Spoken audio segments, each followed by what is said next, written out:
Court ने मेरी वफादारी को कोर्ट ने माना और कोर्ट ने फील किया। हम लोग निर्दोष थे, हम लोग की कोई गलती नहीं थी। हमारे पास जो कैश था, ये कैश साड़ी खरीदने का था, फुटबॉल खरीदने का था। आदिवासी 9 अगस्त को हम लोग आदिवासी दिवस मनाते हैं धूमधाम से, तो हम लोग उसी के लिए पैसा लेके आए थे। एक जगह गलती यही हुआ कि हम लोग एक जगह पैसा रख दिए। तीनों विधायकों का पैसा था। मेरा यदि 16 लाख रुपया था तो विक्सल का 18 लाख रुपया था, 19 लाख रुपया था। ये मिला के करीब 49 लाख रुपया था। और इसको इस तरह से कम मैं ममता दीदी को कहूँगा कि हम एक कांग्रेस के वफादार सिपाही हैं। कांग्रेस मेरा रग रग में है। हम अल्पसंख्यक कमेटी, हज कमेटी के चेयरमैन हैं। और जिस प्रकार आप लोगों ने एक राजनीतिक रंग देकर मुझे फंसाने का काम किया, ये मुझे अच्छा नहीं लगा। मैं ममता दीदी का बहुत सम्मान करता हूँ, लेकिन हमेशा मैं ये कहूँगा कि हमेशा मैंने उनका सम्मान किया है। हमको पॉलिटिकल लाभ लेने के लिए हमें फंसा दिया गया। तो बिल्कुल राजनीतिक षड्यंत्र है। और अब मैं जा रहा हूँ। देखिए, असम में किया, असम का लिंक जो बताया जा रहा है। देखिए, मेरी बीजेपी से कोई लिंक नहीं है। एक मैं इरफान अंसारी, मैं अल्पसंख्यक हूँ, हज कमेटी का चेयरमैन हूँ, 2 बार का विधायक हूँ। मेरे पिताजी लंबा समय से राजनीति किए, 30 साल एमएलए रहे, एमपी रहे, मंत्री रहे। मैं उनका बेटा, मैं बहुत स्ट्रगल किया हूँ। हमारे साथ विक्सल कोंगाड़ी जो है वो क्रिश्चियन समाज का पादरी है वो, और राजेश कश्यप आदिवासी समाज का नेता है। हम लोग को भाजपा कभी सूट नहीं करती है। हम लोग भाजपा में क्यों जाएंगे?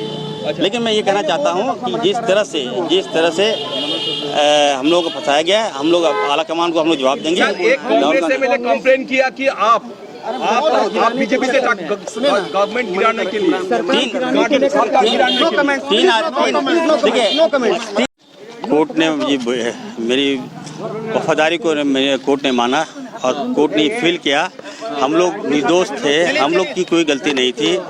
हमारे पास जो कैश था, ये कैश साड़ी खरीदने का था, फुटबॉल खरीदने का था। आदिवासी 9 अगस्त को हम लोग आदिवासी दिवस मनाते हैं धूमधाम से, तो हम लोग उसी के लिए पैसा लेके आए थे। एक जगह गलती यही हुआ कि हम लोग एक जगह पैसा रख दिए। तीनों विधायकों का पैसा था। मेरा यदि 16 लाख रुपया था तो विक्सल का 18 लाख रुपया था, 19 लाख रुपया था। ये मिला के करीब 49 लाख रुपया था। और इसको इस तरह से कम मैं ममता दीदी को कहूँगा कि हम एक कांग्रेस के वफादार सिपाही हैं। कांग्रेस मेरा रग रग में है। हम अल्पसंख्यक कमेटी, हज कमेटी के चेयरमैन हैं। और जिस प्रकार आप लोगों ने एक राजनीतिक रंग देकर मुझे फंसाने का काम किया, ये मुझे अच्छा नहीं लगा। मैं ममता दीदी का बहुत सम्मान करता हूँ, लेकिन हमेशा मैं ये कहूँगा कि हमेशा मैंने उनका सम्मान किया है।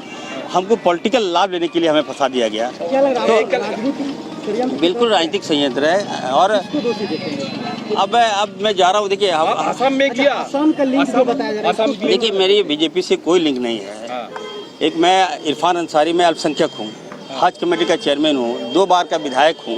मेरे पिताजी लंबा समय से राजनीति किए, 30 साल एमएलए रहे, एमपी रहे, मंत्री रहे। मैं उनका बेटा, मैं बहुत स्ट्रगल किया हूँ। हमारे साथ विक्सल कोंगाड़ी जो है वो क्रिश्चियन समाज का पादरी है वो, और राजेश कश्यप आदिवासी समाज का नेता है। हम लोग को भाजपा कभी सूट नहीं करती है। हम लोग भाजपा में क्यों जाएंगे?